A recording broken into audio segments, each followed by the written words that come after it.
Viral hepatitis, don't ignore it. I am Dr. Rahul Deshmukh. Viral hepatitis म्हणजे लिव्हरची viral infection आणि अनेक वेळा ती सुरुवातीला कुठलेही लक्षणे देत नाही.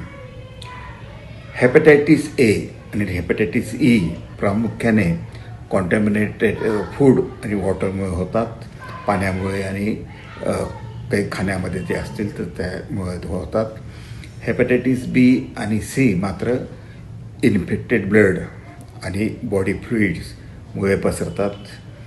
हेपॅटायटिस बी सेक्शुअली ट्रान्समिशन डिसीज पण म्हणतो आपण, अँड मदर टू चाइल्ड ट्रान्समिशननेही होऊ शकतो. सगळ्यात महत्त्वाचं म्हणजे हेपॅटायटिस बी आणि सी हे क्रोनिक हेपॅटायटिसमध्ये बदलू शकतात आणि पुढे लिव्हर सिरोसिस किंवा लिव्हर कॅन्सरचा धोका वाढवू शकतात. त्यात चांगली बातमी ही आहे की हेपॅटायटिस बीसाठी इफेक्टिव्ह वॅक्सिन उपलब्ध आहे आणि हेपॅटायटिस सी आज क्युरेबल आहे.